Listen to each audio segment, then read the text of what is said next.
اس صورت کی آخری آیت میں جو ان کی ایک جھلک دکھائی ہے اللہ تعالیٰ قرآن پاک میں، ایک تو یہ کہ الزمہم کلمۃ التقوی، پہلی بات تو یہ کہ لقد رضی اللہ عن المؤمنین، اللہ قسم کھا کے کہتے ہیں کہ ان مومنین سے اللہ راضی ہو گئے جنہوں نے اذ یبایعونک تحت الشجرہ، درخت کے نیچے بیٹھ کر جن لوگوں نے آپ کے ہاتھ پر بیعت کی تھی، اللہ کی طرف سے پہلا انعام تو یہ ہے کہ اللہ ان سے راضی ہو گئے۔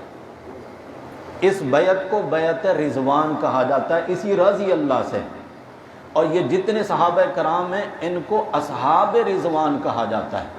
صحابہ کرام کی بھی کیٹیگری ہیں نا، یہ اصحاب بدر ہیں، یہ عشرہ مبشرہ ہیں، یہ اصحاب الرضوان ہیں، یہ ان کے الگ الگ درجے ہیں، اور بالکل ان کے درجے اسی طرح ہیں کہ عام صحابہ ساری دنیا کے مسلمانوں سے اعلیٰ اور افضل، اور پھر صحابہ کرام کی جماعت میں یہ 1500 ان کو اللہ نے بڑا نمایاں مقام عطا فرمایا۔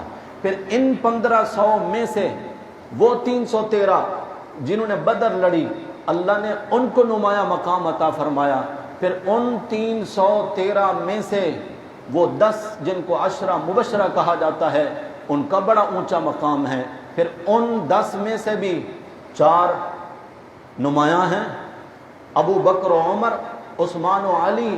پھر ان 4 میں سے 2 وہ ہیں جن کے بارے میں نبی کریم صلی اللہ علیہ وسلم نے فرمایا یہ میرے وزیر ہیں، ایک ابو بکر ہیں ایک عمر ہیں۔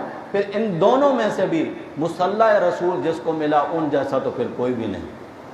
حضرت ابو بکر صدیق صحابہ کرام کی جہاں آپ لسٹ بنانے لگیں گے وہ اکائی ہیں، ایک ہیں۔ اگر ایک ہٹا لیں آپ، جتنا بھی آگے صفر لگاتے جائیں یا جتنی بھی گنتی بڑھاتے جائیں، جب تک ایک نہ ہو تو باقی کسی کی کوئی حیثیت نہیں رہتی۔ صحابہ کرام کی گنتی کے سب سے پہلے فرد حضرت ابو بکر صدیق ہیں۔ ایک تو یہ کہ اللہ کی رضا ملی ان صحابہ کرام کو، اور دوسری بات اللہ فرماتے ہیں عالم ما فی قلوبہم، میرے پیغمبر جنہوں نے یہ موت پہ بیعت کی تھی، آپ ان کا ظاہر دیکھ رہے تھے، اللہ ان کے دلوں کے اندر دیکھ رہے تھے۔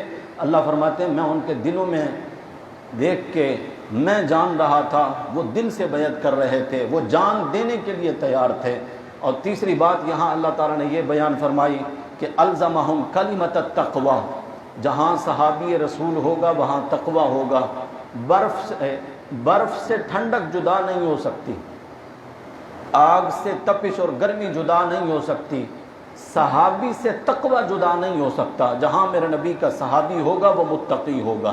اس لیے جس طرح یہ لوگ ہمارے اپنے اہل سنت کے لوگ نعرہ لگاتے ہیں ہر صحابی نبی جنتی جنتی، اسی طرح کہا جائے گا ہر صحابی نبی متقی متقی، الزمہم کلمۃ التقوی۔ ایک بات یہ بھی بیان فرمائی کہ محمد الرسول اللہ، محمد صلی اللہ علیہ وسلم تو اللہ کے رسول ہیں۔ یہ جو آخری آیت ہے اس سورہ فتح کی، والذین معہ، اور جو لوگ آپ کے ساتھ ہیں یعنی صحابہ کرام، اشداء علی الکفار، کافروں کے لیے بڑے سخت ہیں، رحماء بینہم، آپس میں بہت محبتیں ہیں ان کی۔ اس آیت کریمہ کے اسی جملے کو سامنے رکھ کر دنیا کی ہر تاریخ کو جھٹلایا جا سکتا ہے، اللہ کے قرآن کو سینے سے لگانا ہوگا۔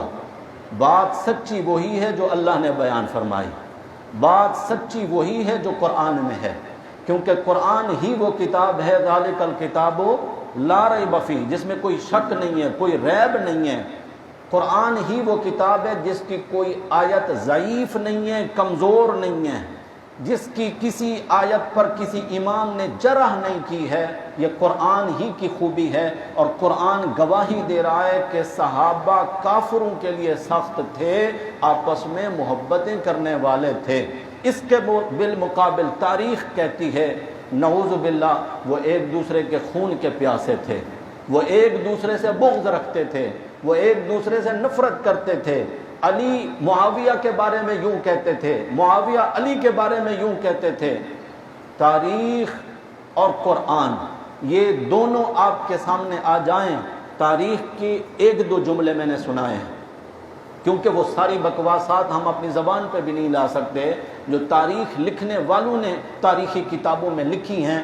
آپ کے پاس اگر یہ آپشن آ جائے کہ ان دونوں میں سے آپ کسی ایک کو لے سکتے ہیں، آپ قرآن کو لیں گے یا تاریخ کو لیں گے؟ تاریخ کو چھوڑ دینے سے بندہ کافر نہیں ہوتا، قرآن کو چھوڑ دینے سے ہم تاریخ کی ہر اس بات کو مانیں گے جو قرآن کے پیچھے پیچھے چلے گی۔ جو تاریخ کی بات قرآن کے تقابل میں آئے گی اس کو ہم جوتے کی نوک پہ رکھیں گے، اس سے ہمارے ایمان میں کوئی فرق نہیں آتا۔ صحابہ سارے وہی ہیں، ان کی حقیقت وہی ہے جو اللہ رب العزت نے بیان فرمائی ہے، اور اللہ بھی کہہ رہے ہیں عالم ما فی قلوبہم، میں نے ان کے دلوں میں جھانک کے دیکھا ابو بکر علی سے کتنی محبت کرتے ہیں، معاویہ علی سے کتنی محبت کرتے ہیں، اس محبت کی گواہی اللہ نے دی ہے۔ حضرت عثمان رضی اللہ تعالی عنہ، ان صحابہ کرام کی محبتیں قرآن حدیث کی اس میں آپ دیکھیں گے تو آپ کو بالکل واضح نظر آئیں گی۔ ہمارے بزرگ فرمایا کرتے تھے صحابہ کرام کے معاملے میں مکھی بنو مکھی۔ مکھی ہوتی ہے دو قسم کی، ایک ہوتی ہے گندی مکھی جو گندگی پہ بیٹھتی ہے، کچرے پہ بیٹھتی ہے، گندگی والی جگہوں پہ بیٹھتی ہے، ایک ہوتی ہے شہد کی مکھی جو صرف پھولوں پہ بیٹھتی ہے، گندگی والی جگہ پہ نہیں بیٹھتی۔ وہ فرماتے تھے صحابہ کے معاملے میں شہد کی مکھی بنو، پھولوں پہ بیٹھو۔ پھول کیا ہیں؟ اللہ کا قرآن ہے اور نبی کا فرمان ہے۔ جب آپ قرآن میں شہد کی مکھی بن کر دیکھیں گے تو صحابہ کرام کی وہ جھلک ہوگی جو حقیقت میں ہے۔ حضرت عثمان رضی اللہ تعالیٰ عنہ نے حضرت علی کے لیے ان کی شادی کا، ان کے مہر کا انتظام کیا، اور حضور فرما رہے ہیں ابو بکر و عمر کو کہ جاؤ علی کے گھر کا سامان خرید کر لاؤ، اور حضرت علی المرتضی رضی اللہ تعالی عنہ کے نکاح کے گواہ ہیں ابو بکر و عمر اور عثمان۔ تاریخ تو کہتی ہے کہ نعوذ باللہ یہ ایک دوسرے سے نفرت کرنے والے تھے، تاریخ جھوٹی ہے، اللہ کا قرآن سچا ہے۔ بس سورہ فتح پر ہی بات ہو سکی ہے۔ اللہ تعالی ہم سب کو ہمارا حشر اللہ تعالی قیامت کے دن صحابہ کرام کے ساتھ فرمائے۔